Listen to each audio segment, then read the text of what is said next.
My Quran Time ini dibawakan khas kepada anda oleh Mufas.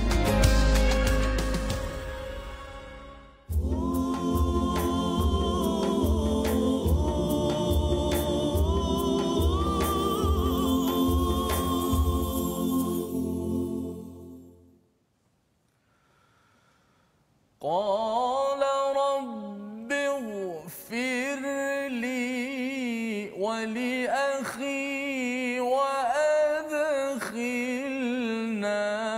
في رحمتك وأنت أرحم الراحمين.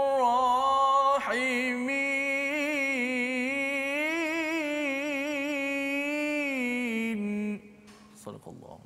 Assalamualaikum warahmatullahi wabarakatuh. Alhamdulillah wassalatu wassalamu ala Rasulillah wa ala alihi wa man walah. Syada la ilaha illallah, syada Muhammadan abduhu wa rasuluh. Allahumma salli ala sayidina Muhammad wa ala alihi wa sahbihi ajma'in.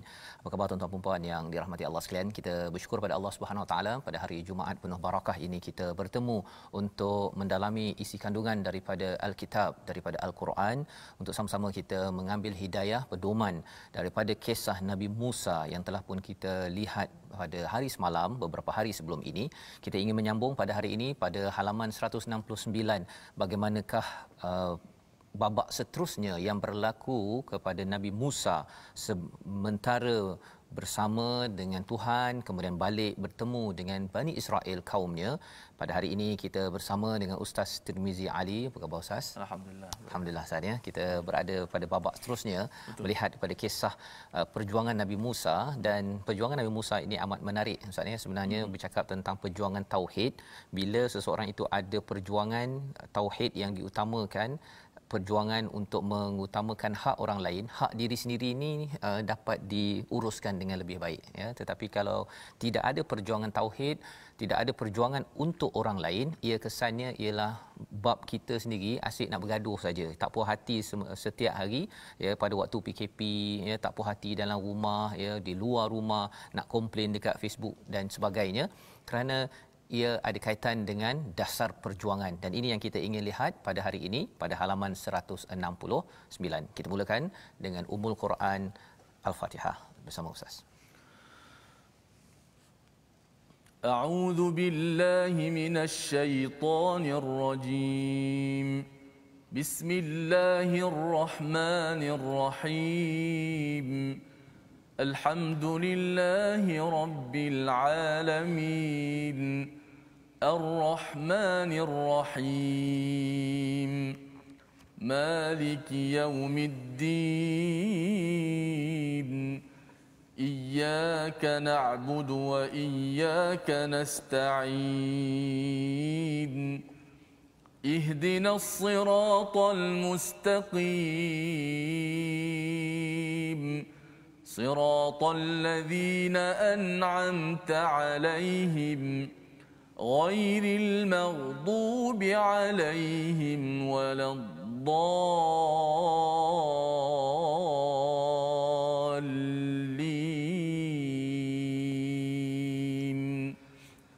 Amin ya rabbal alamin. Begitulah bacaan Ummul Quran Al-Fatihah memulakan majlis kita pada hari ini. Kita memuji pada Allah Subhanahu wa taala Rabbul Alamin, kerana di dalam Al-Quran ada surah lain yang bermula dengan alhamdu, iaitu alhamdulillahillazi anzala ala 'abdihi alkitaba wa lam yaj'al lahu 'iwaja.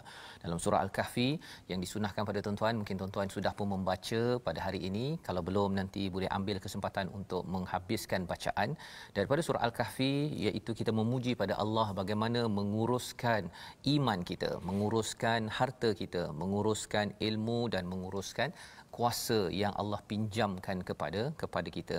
Dan pada kisah Nabi Musa pada hari ini, kita akan melihat bagaimana perjuangan menguruskan rohani ataupun iman.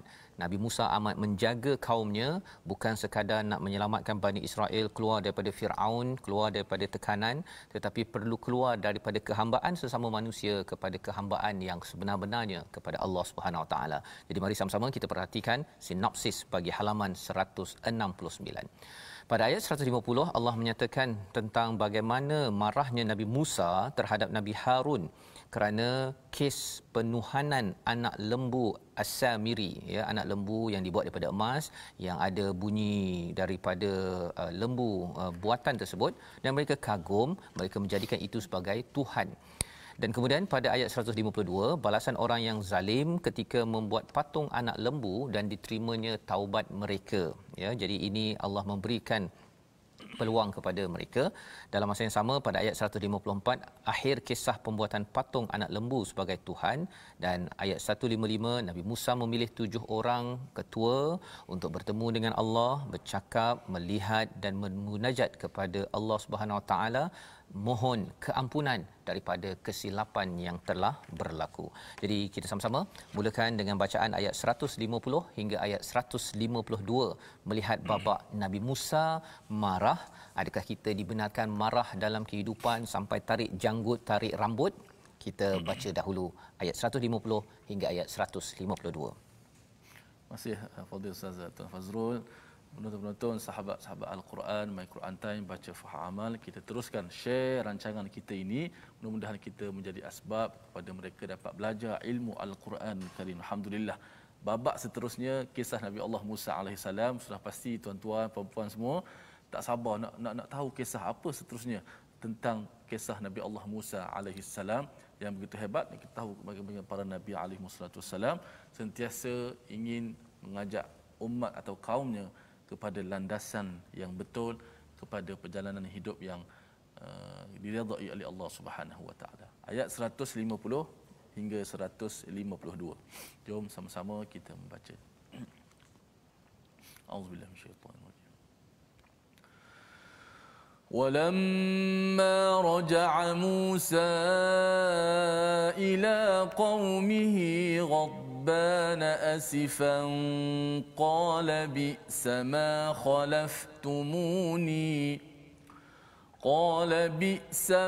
خلفتموني من بعدي أعجلتم أمر ربكم وألقى الألواح وأخذ برأس أخيه يجره إليه قال ابن أم إن القوم استضعفوني وكادوا يقتلونني فلا تشمت بي الأعداء ولا تجعلني مع القوم الظالمين قال رب اغفر لي ولأخي وأدخلنا في رحمتك قال رب اغفر لي ولأخي وأدخلنا في رحمتك وأنت أرحم الراحمين إن الذين اتخذوا العجل سينالهم غضب من ربهم إن الذين اتخذوا العجل سينالهم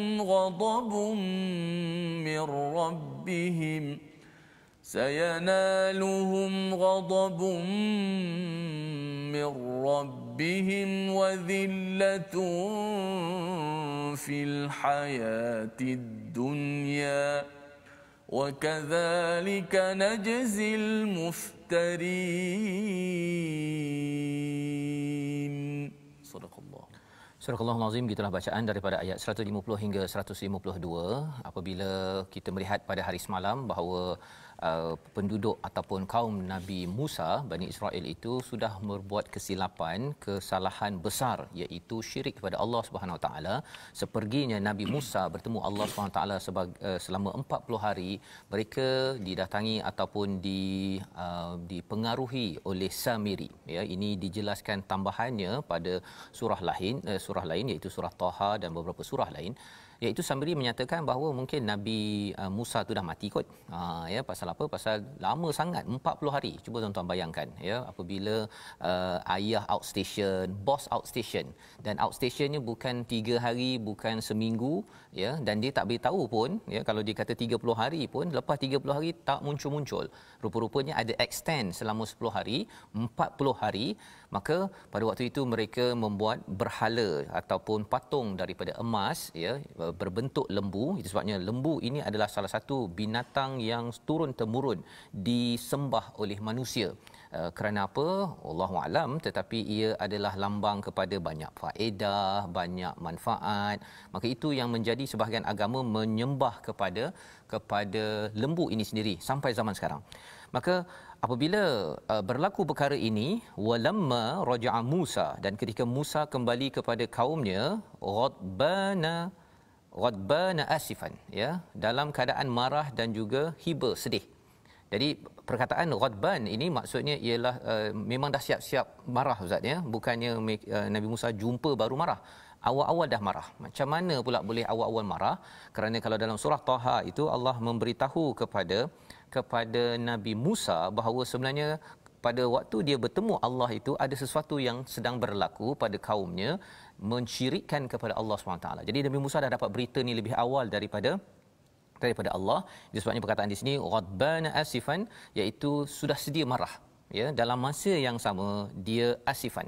Asifan maksudnya adalah hiba, sedih dengan perjuangannya, dah buat macam-macam tetapi masih lagi buat perangai oleh Bani Israel. Maka bila bertemu dengan Bani Israel tersebut, qala bi'sama khalaftumuni min ba'di, ya, iaitu alangkah buruknya perbuatan yang kamu lakukan selama pemergianku.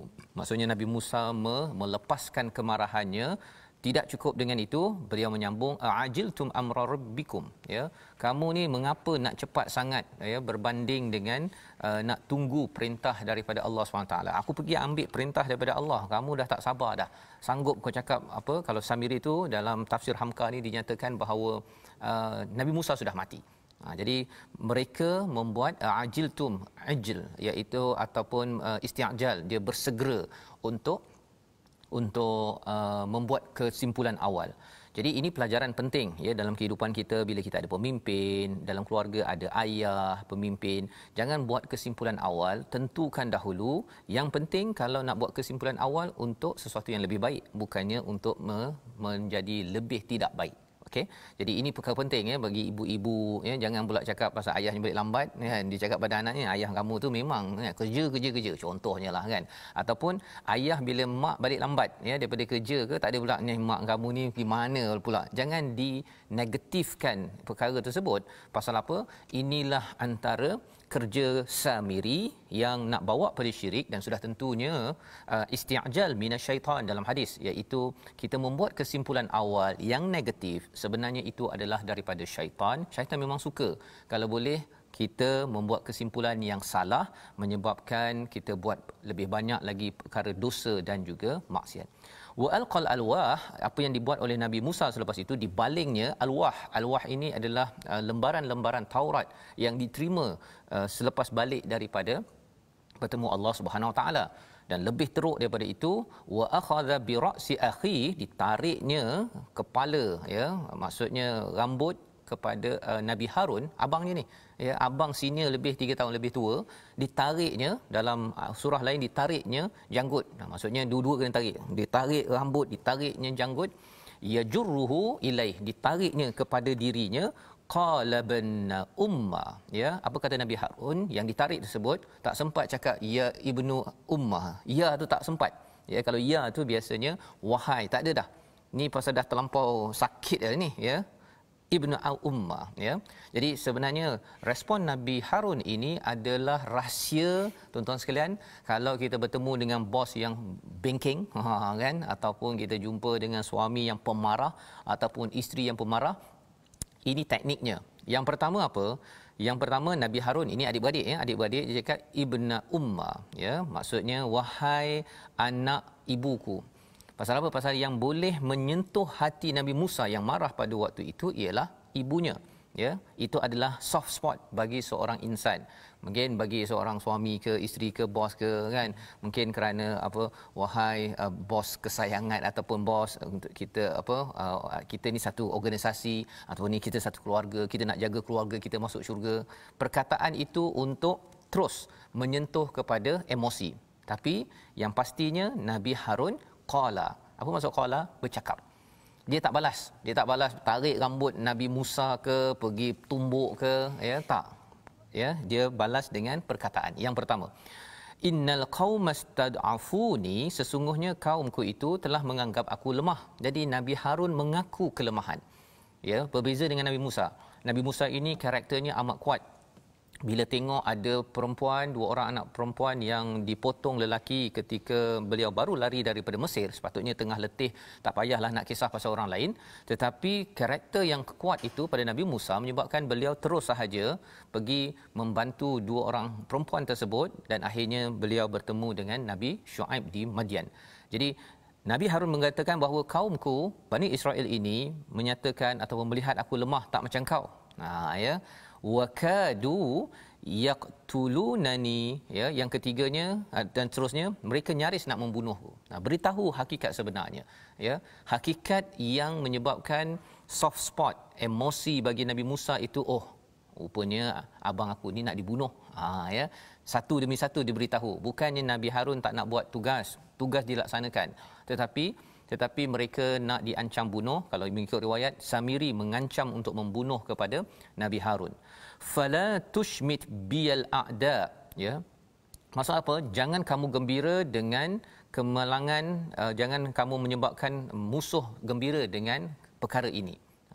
Tushmit ini kalau kita terjatuh, ustaz, ya, orang gelakkan kita, itu namanya orang tushmit, kan. Jadi jangan sampai orang gelakkan kita. Kita bergaduh adik-beradik, kan, kita berdakwah, kita bergaduh, orang gelakkan kita. Jangan bagi musuh gelakkan kita.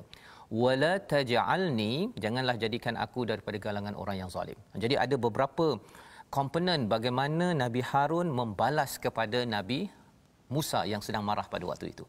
Ini paduman bagi kita, ya. Maksudnya kita jangan sampai suami isteri bergaduh, kita benarkan musuh iaitu syaitan bertepuk tangan. Bagus. Gaduh sampai berpisah, bercerai lagi bagus, kan. Ataupun dalam satu organisasi bagi negara kita bergaduh, kumpulan A bergaduh dengan kumpulan B. Memanglah musuh memang tepuk tangan, ya. Musuh tepuk tangan dan jadilah kita di kalangan orang-orang yang zalim. Itu sebabnya marah adalah salah satu daripada komponen yang digunakan oleh syaitan sebenarnya. Tetapi dalam hal ini, kalau kita fikir-fikirkan, Nabi Musa marah bukan kerana dirinya. Itu yang kita kena belajar. Dia marah kerana marahnya Allah, ya, dan marahnya kerana hak Allah sudah dicabar. Itu Nabi Musa. Nabi Musa marah kalau katakan hak orang lain dicabar. Dalam kisah lain, bila 2 orang wanita dipotong queue, ya, hak dia untuk ambil air dipotong. Tetapi dalam peristiwa surah Al-Kahfi, ini kita nak bandingkan tentang surah Al-Kahfi, bila Nabi Musa punya hak, makanan yang dibawa oleh Yusha bin Nun, pembantunya itu hilang, ya, ikannya hilang, pada waktu itu Nabi Musa tak marah. Kita boleh bezakan, ya. Nabi Musa marah kalau hak Allah diganggu, hak orang lain diganggu, hak diri sendiri tak diganggu, dia tak marah.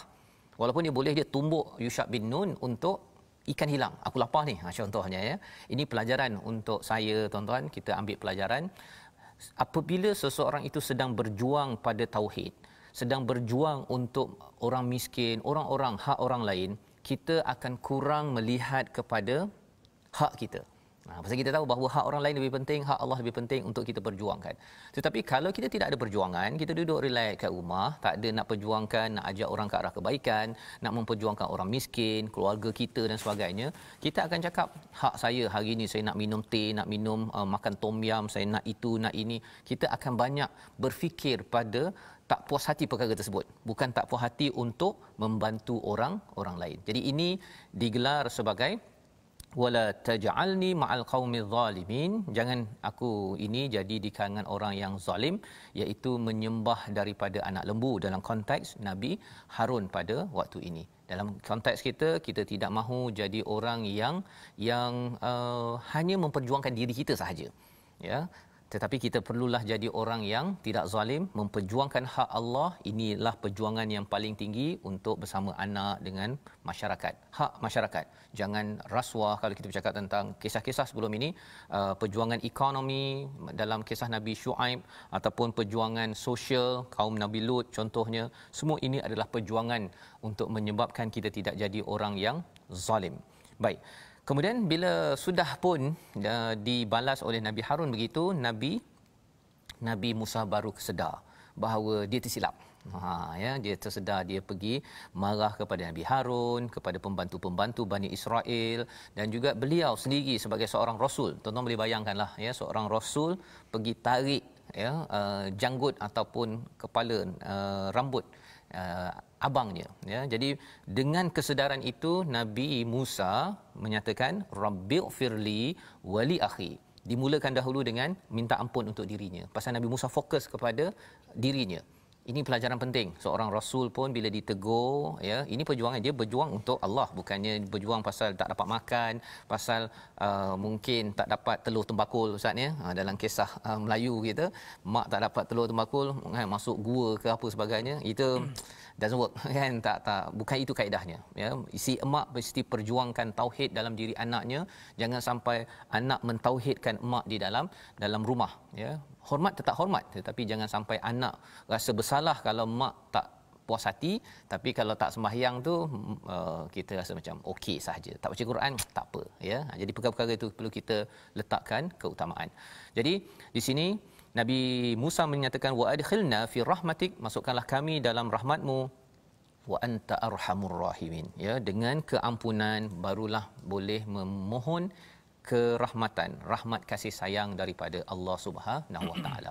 Jadi ini pelajaran membawa kita kepada perkataan pilihan kita pada hari ini, iaitu ghadaba, iaitu marah, berang, 24 kali disebut di dalam Al-Quran, dan salah satunya kita lihat pada ayat yang ke-150, juga kita lihat pada ayat 7 surah Al-Fatihah.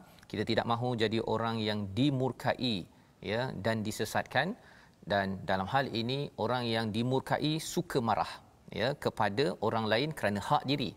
Dalam kes Nabi Musa ini marah kerana Allah, itu pun beliau memohon ampun. Moga-moga kita dijadikan Allah sebagai orang yang tidak cepat marah di rumah ataupun di mana sahaja. Kita berehat sebentar, kita kembali dalam My Quran Time, baca faham amal, insya-Allah.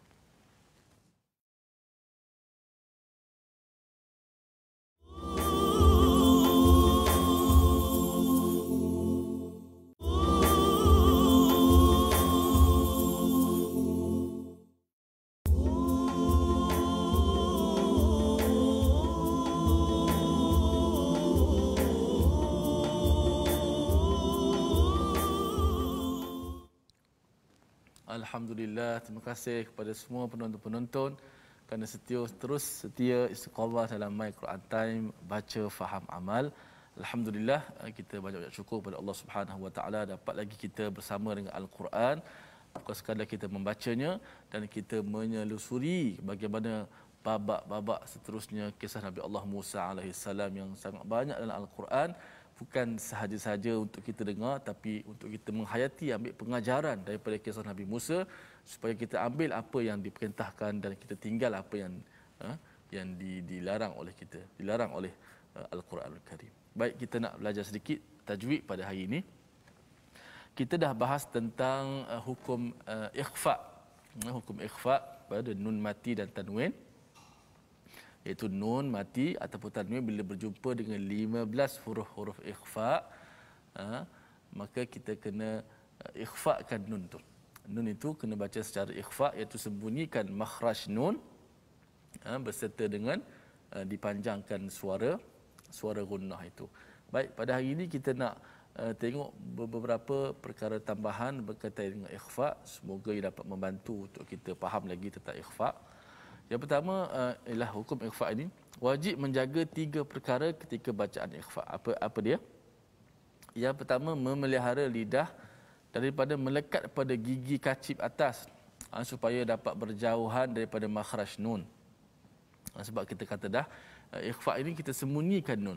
Tapi kalau hujung lidah kita lekat pada makhraj nun, macam kita baca an, itu tidak dipanggil ikhfa, itu izhar. An. Jadi kita nak kena sembunyikan hujung, memelihara lidah supaya tak terkena pada makhraj nun sehingga menjadi izhar. Kerana ini bacaan ikhfa. Yang kedua, wajib menjaga daripada berlaku mat ketika melafazkan bacaan ikhfa. Kadang-kadang ada yang takut-takut nak baca, sehingga bila dia ikhfa, dia menambahkan bacaan mat pula pada ikhfa. Contoh, antum, nun mati kan, antum, jadi dipanjangkan, ada alif kat situ.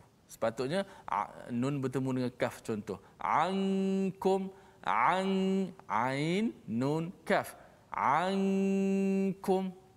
So apa yang dikatakan berlaku mat tu, dipanjangkan suara ain tu, dia lambat. Seolah ada alif dulu, ain, alif, barulah nun mati dan kaf. Itu kena pelihara. Sama ada bagi atas, bagi depan, seperti kuntum. Jangan kita baca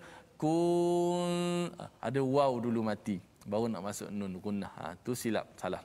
Dan yang ketiga, menjaga martabat ikhfa. Ikhfa ini dia ada martabat dia. Dia ada yang kuat, dia ada yang sederhana, awsat, dia ada yang adna, yang paling aqal, yang paling kurang sekali dia punya kekuatan ikhfa-nya. Kerana kita tahu huruf ikhfa ni ada 15. Okey, dan 15 huruf ni berada pada makhraj yang pelbagai. Ada yang makhraj hujung lidah yang dekat dengan nun, ada yang pertengahan sedikit di tengah lidah, ada yang paling jauh dengan nun disebut sebagai huruf qaf dan kaf. Di sana ada martabat dia. Maka kita jaga martabat dia supaya bunyinya tepat, bunyi ikhfa itu bunyi tepat. InsyaAllah ini 3 perkara sebagai asas untuk kita tahu. Kerana selepas ini kita akan latih satu persatu hukum ikhfa ini. Mungkin bermula episod seterusnya kita akan ambil contoh nun mati bertemu dengan huruf-huruf ikhfa, 2 contoh huruf. Kemudian episod seterusnya 2 contoh. Sehingga habis ke 15 huruf ikhfa untuk kita mudah belajar faham insya-Allah. Kerana ada perbezaan di sana sebab saya sebut tadi apa? Ada martabat dia, ada tingkatan dia. Kalau jumpa huruf ikhfa yang dekat dengan nun macam mana? Kalau jumpa huruf ikhfa yang jauh daripada nun macam mana bunyinya? Insya-Allah kita akan belajar satu persatu, mudah-mudahan dapat membantu kita dalam melafazkan huruf-huruf kalimah Al-Quran dengan baik insya-Allah. Baik, Ustaz. Baik, terima kasih diucapkan pada Ustaz Tirmizi yang membacakan ataupun berkongsi ya tentang ikhfa pada hari ini, dan rupanya ada tahap pula Ustaz ya. Kan 15 huruf tu sama dia semua kan. Ada tahapnya untuk dulu saya tak ada belajarlah yang bahagian situ ya. Jadi ini ilmu baru. Jadi saya rasa pada tuan-tuan juga sama, kita beri perhatian pada episod kita pada minggu hadapan insya-Allah. Jadi kita nak melihat kepada sambungan kepada ayat 151, Nabi Musa berdoa ya, dan itu jugalah kita kena buatnya kalau kita ni marah ya. Kadang-kadang marah kita itu memang ada justification, ada sebabnya, kerana Allah, kerana hak orang lain ya. Tapi kalau marah untuk kerana diri sendiri itu memang kita kena elakkan, kerana itu adalah cara syaitan ataupun iblis ingin memasukkan jarumnya kepada kita ya. Dalam rumah jangan cepat marah, ataupun kalau dalam kita bekerja ke apa sebagainya, walaupun kalau nak cakap orang tak ikut cakap Ustaz ya, sebenarnya Nabi Musa dia punya orangnya lagi tak ikut cakap kan ya. Itu sebabnya Nabi Muhammad sallallahu alaihi wasallam daripada hadis Nabawi ini daripada Abu Wa'il, dia berkata, aku mendengar Abdullah radhiyallahu an berkata, apabila selesai perang Hunain, Nabi mendahulukan sebahagian orang, baginda memberi Al-Aqra 100 ekor unta, Uyainah serupa, lalu membahagi sebahagian yang lain. Jadi ada tiba-tiba ada seorang cakap Ustaz ya, dia cakap kepada Nabi apa? Sungguh pembahagian ini tidak dimaksudkan untuk mengharap wajah Allah. Ya, dia nak soalkan betapa Nabi ini tidak ikhlas. Jadi Nabi sallallahu alaihi wasallam ataupun Abdullah tadi yang meriwayatkan hadis ini, pasti akan aku beritahu pada Nabi. Maka bila Nabi dengar perkara itu, Nabi cakap apa? Semoga Allah merahmati Musa kerana dia pernah disakiti lebih daripada ini dan dia bersabar. Nah ya, jadi Nabi Muhammad sallallahu alaihi wasallam menggunakan kisah Nabi Musa ini, segala jerit-perit ya, jerih-perit yang dilalui oleh Nabi Musa untuk bawa kepada keselamatan tauhid pun disakiti, apatah lagi lah kalau kita ni ya di tempat kerja ke ataupun dalam rumah anak menjerit ke, tak ikut cakap ke, kita perlu belajar daripada Nabi Muhammad, daripada Nabi Musa untuk bersabar, kerana kesannya adalah untuk kita tidak mudah stres, untuk kita punya perasaan kita lebih terurus dalam keadaan kita berhadapan dengan cabaran ujian macam-macam sekarang ni Ustaz ya. Jadi ini doa Nabi, bila kita termarah tu cepat-cepat doa minta ampun pada Allah Subhanahu Wa Taala, pasal mesti ada kesilapan juga yang boleh berlaku bila kita marah. Ayat 152, innallazina takhadul ijl ya, Allah menyatakan sesungguhnya orang yang menjadikan patung anak lembu sebagai sembahan kelak akan menerima kemurkaan Allah, dan yang keduanya apa? Akan dapat kehinaan dalam kehidupan di dunia. Dunia lagi dah dapat kehinaan. Allah beritahu tentang orang yang mensyirikkan Allah Subhanahu Wa Taala, dan wa kadzalika najzil muftarin. Ini adalah balasan kepada semua sahaja orang yang membuat pembohongan.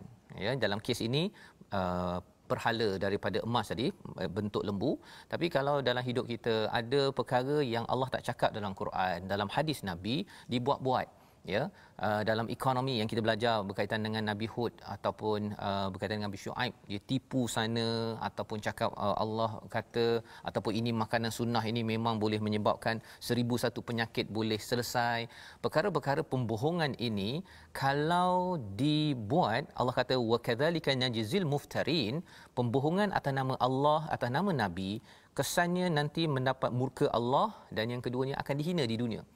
Lambat laun akan dihina juga seperti Bani Israel dihina ya, lama dan sampai sekarang pun dihina bila mereka tidak berpegang kepada iman. Jadi Bani Israel ini taklah jauh daripada umat Islam. Ini pelajaran untuk kita agar kita ambil pelajaran. Dan kalau kita bertaubat macam mana? Ini Allah nyatakan pada ayat 153. Jom kita baca bersama insya-Allah. Baik, terima kasih Fadil Ustaz Fazrul. Memang susah ya nak menahan diri daripada marah. Bahkan itulah antara ciri-ciri orang yang bertakwa dalam surah Al-Imran kan, wal kadhiminal ghaid wal afina 'anil nas, dapat menahan diri dia ketika marah. Saya nak share satu kata-kata daripada Datuk Dr. Muhammad Daud Bakar. Dia share di Facebook saya pernah baca. Dia kata bila anda marah, badan akan mengeluarkan enzim yang boleh merendahkan IQ anda. Okey, jangan marah ataupun jangan buat keputusan waktu marah. Kalau kita boleh hindarkan lagi baguslah. Walaupun mungkin tahap kita bukan sampai para nabi, tapi marah itu kadang-kadang macam Ustaz sebutlah, kita boleh buat keputusan yang sepatutnya elok jadi tak elok pula keputusannya. Subhanallah. Baik, terjaga daripada, mudah-mudahan Allah Taala berikan kerana Al-Quran yang kita baca ini akan dapat meredakan hati kita, akan dapat melapangkan dada kita. Baik, kita sambung bacaan 153 hingga 155 melengkapkan muka surat yang ke-169. أعوذ بالله من الشيطان الرجيم. والذين عملوا السيئات ثم تابوا من بعدها وآمنوا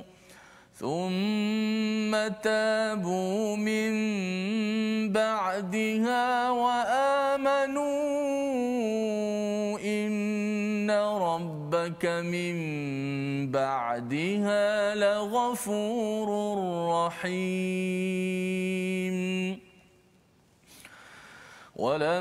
ولما سكت عن موسى الغضب أخذ الألواح وفي نسختها هدى ورحمة للذين هم لربهم يرهبون.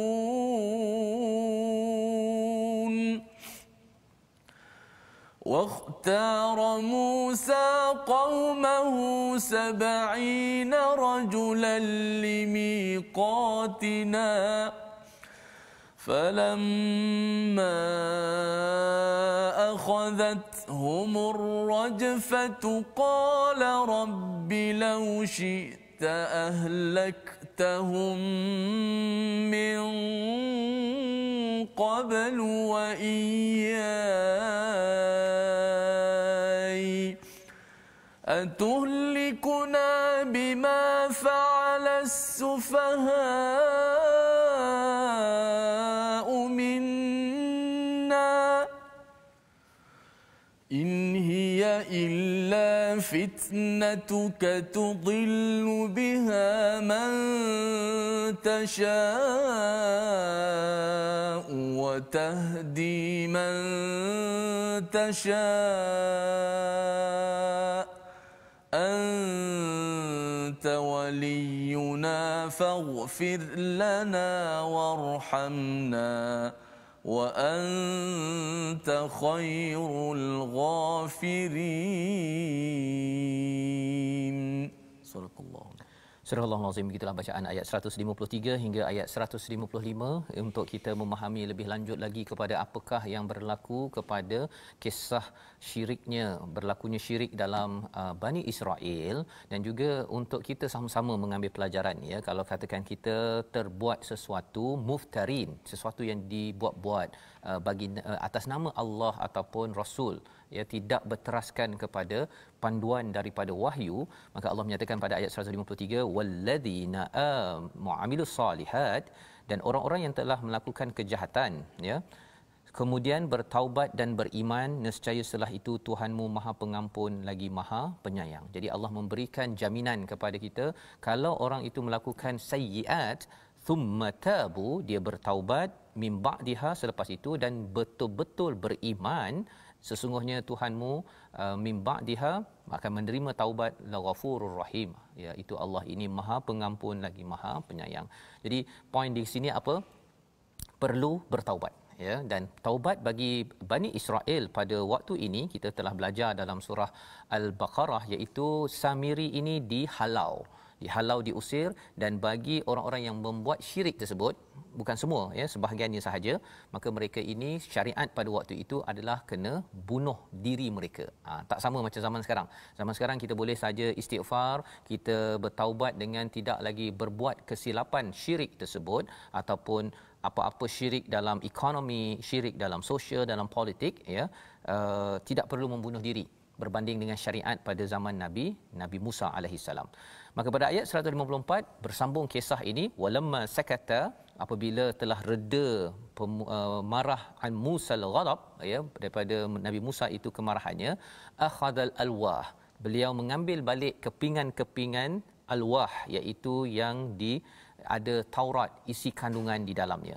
Pada waktu itu, wa fi nuskhatiha, pada tulisannya, hudan wa rahmatul lil ladzina hum li rabbihim yarhabun, iaitu pada tulisannya itu, pada bacaan Taurat itu ada petunjuk dan ada rahmat kepada siapa yang takut kepada Allah Subhanahu Wa Taala. Jadi poinnya apa, tuan-tuan sekalian, pada ayat 154, bila Nabi Musa sudah marah, kemudian sudah reda, Nabi Musa mengambil alwah, mengambil Taurat balik. Ya, jadi itu poin penting apabila kita nak belajar Quran, Ustaz, ya, nak baca Quran, emosi kita ni kita kena redakan dahulu sebelum ambil Quran, ya.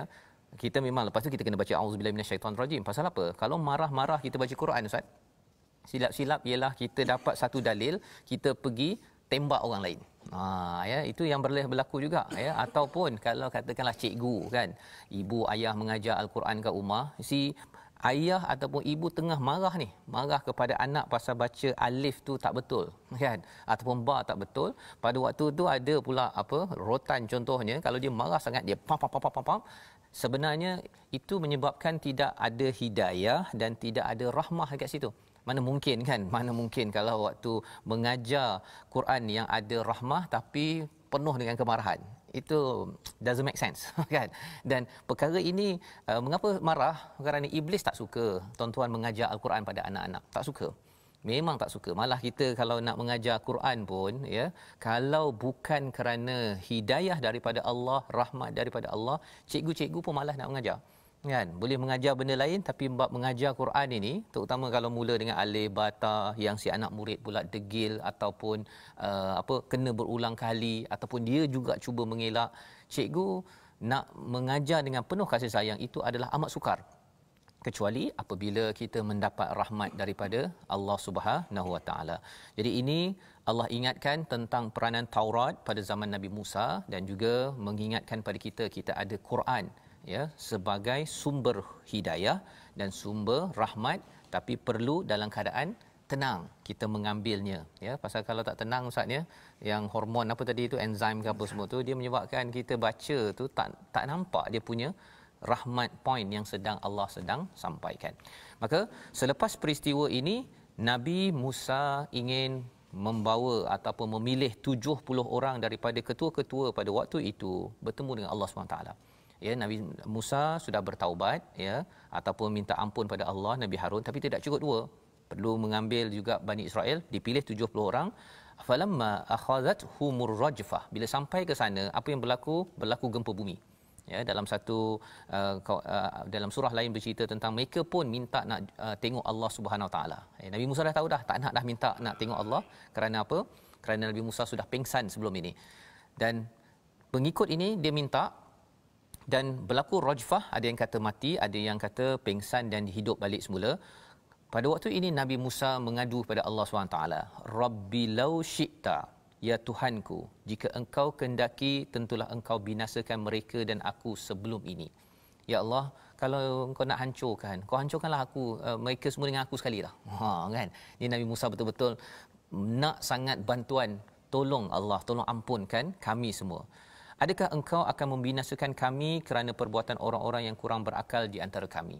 Satu ialah pada peristiwa menyembah berhala itu, lembu emas itu, mereka itu adalah sufaha, golongan yang bodoh, lalai. Ya, adakah kerana mereka kami juga sekali kena? Itu hanyalah ujian daripadamu. Engkau sesatkan dengan ujian itu sesiapa yang engkau kehendaki dan engkau beri petunjuk pada siapa yang engkau kehendaki. Mengapa Nabi Musa cakap begini? Kerana di dalam surah Taha memang Allah dah cakap bahawa fa inna qad fatanna, sesungguhnya kami memang akan menguji kamu ya, dalam surah Taha ayat 85. Jadi Nabi Musa guna balik ya, bukannya Nabi Musa protes ustaz ya, bukan Nabi Musa engkau dah uji kami lepas tu tak ada macam tu. Ini pasal Allah yang dah sampaikan pada Nabi Musa. Dan dalam hidup kita pun sama juga tuan-tuan, kita dah diberitahu dalam surah Al-Ankabut, dalam sepanjang Quran Allah uji kita. Jadi dengan itu kita kata, ya Allah, engkau uji aku, engkau boleh bagi hidayah pada siapa yang engkau nak, siapa yang engkau tak nak. Anta waliyuna, engkaulah yang menjadi pelindung, ampunkan kami, rahmati kami, sesungguhnya engkau yang maha pengampun. Di hujung itu Nabi Musa menyatakan bahawa engkau maha pengampun, bukan maha penyayang, kerana selagi tidak dapat keampunan, Nabi Musa memohon untuk dirinya, untuk kaumnya keampunan. Ini pelajaran penting. Nabi Musa minta ampun bila tersilap, marah, dan minta ampun lagi untuk kaumnya. Kerana apa? Kerana Nabi Musa adalah Nabi yang bertanggungjawab. Ayah, ibu, pemimpin, kita kena bertanggungjawab.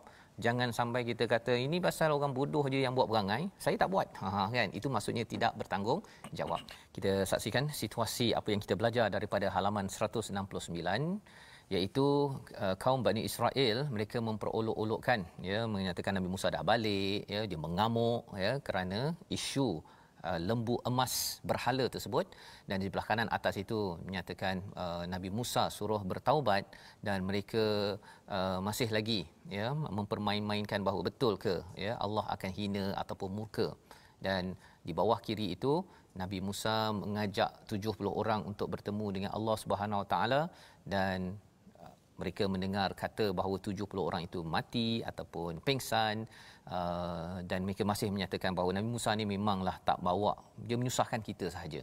Ini adalah perjuangan Nabi Musa nak bawa kaumnya kepada kebenaran dan juga bahagia, tetapi masih dipermain-mainkan. Membawa kita kepada resolusi kita pada hari ini. Yang pertama, pada ayat yang ke-150, elakkan musuh gembira dengan pergaduhan dan perpecahan di kalangan orang yang berbuat kebaikan. Orang buat baik jangan berpecah. Kalau ada berbeza pendapat, uruskan dengan cara yang terbaik. Yang pertama. Yang kedua, sentiasa mendoakan orang beriman dalam menghadapi ujian yang melanda.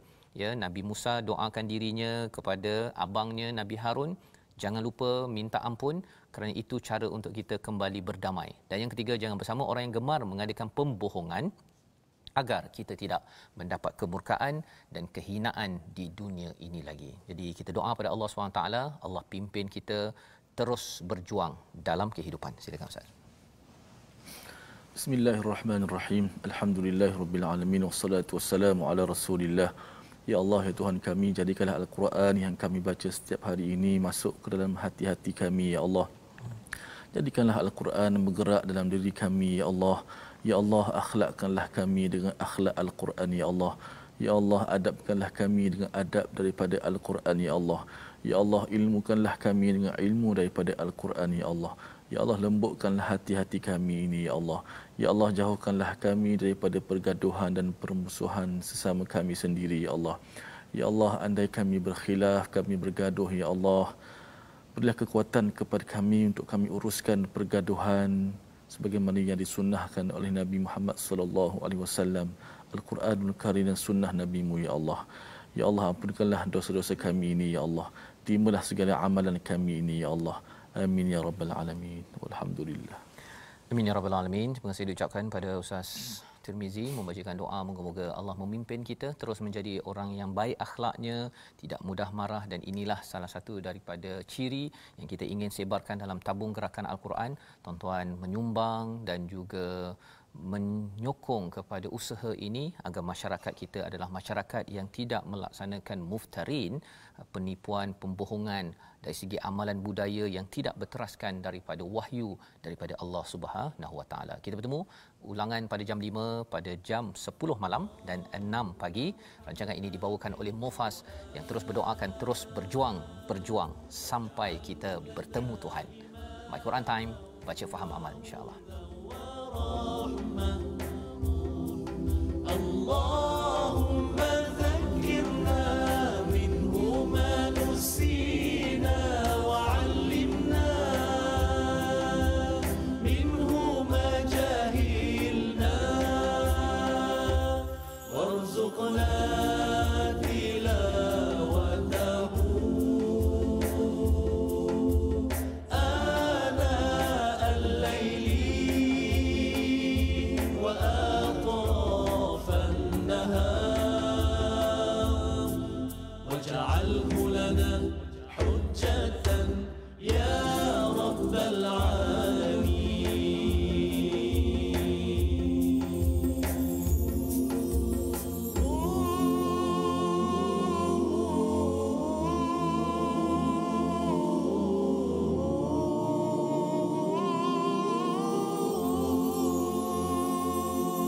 Rahmati kami dengan Quran, jadikan ia imam kami, petunjuk dan rahmat.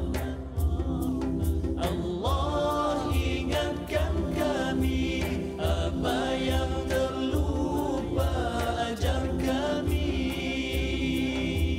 yang tak diketahui kurniakan kami membacanya